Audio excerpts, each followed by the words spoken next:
Good day guys. Ngayon may ipapakita ako sa inyo. Ito ay CDI ng Rouser 135. Bali sa tropa ko to. Tinesting natin yung CDI niya. At ito pala ay compatible sa Badja CT125, yung latest model. Ito. Bali ito yung socket niya. Plug and play lang pala ito dito mga boss. Ang CDI po ng Rouser 135 sa ating Bajaj CT125. Ayun yung rouser. So bali ang gagawin ito. Bali ito pala ay aftermarket CDI na lang po pala, no? Pero plug and play na lang po ito sa Rouser 135. Ito. Yan, salpak natin siya. Ang kagandahan dito mga boss, bali ito kasi itong socket na ito ay para po to dun sa ignition coil. Yung sa Rouser 135 po kasi itong dalawang ito, dalawa po yung output niya para sa ignition coil. Kasi yung Rouser 135 po, dalawa pa ang spark plug, dalawa din po ang ignition coil. So bale, yung output po niya, yung dalawang yan, yung isa para dun sa isang ignition coil, yung isa po ay para sa isang ignition coil. Ito po kahit pag sinalpak po dito sa Badja 125, kahit wala na pong ilalagay dyan. Okay? Ito po, ito pong socket na ito ay papunta po sa ignition coil. Ito po siya. Ito sa Badja 125. So kapag isinalpak po natin siya, wait lang po. Ayan, okay na.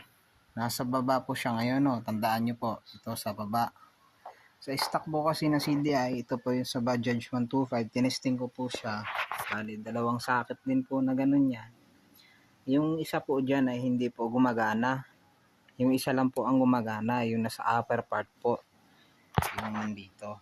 So, bali ito, inilipat ko na lang po yung wire dyan sa baba. Papaanda rin natin, testing. Mandar siya. Magandaan dito siya, no limiter. Ang taas ng andar. Ngayon, itetesting po natin siya doon sa isang socket. Doon po sa taas. Hugutin po muna natin ulit. Bali, ito na po yung socket. Ilipat na po natin siya doon sa upper part ng pin. Ayun. At isasalpak po ulit natin siya at papanda rin. Yan. Maandar pa rin.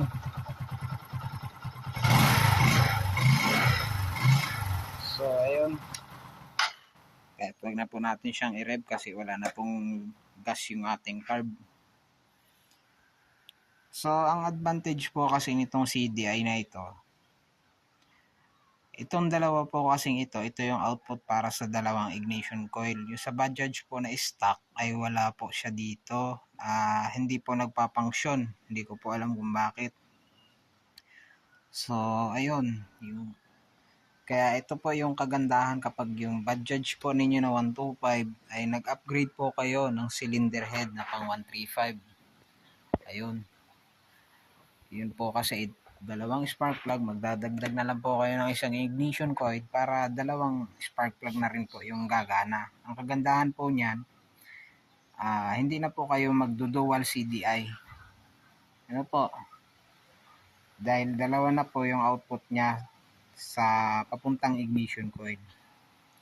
At yun naman po for today's video. Maraming salamat po sa mga nanonood at magandang araw po sa ating lahat.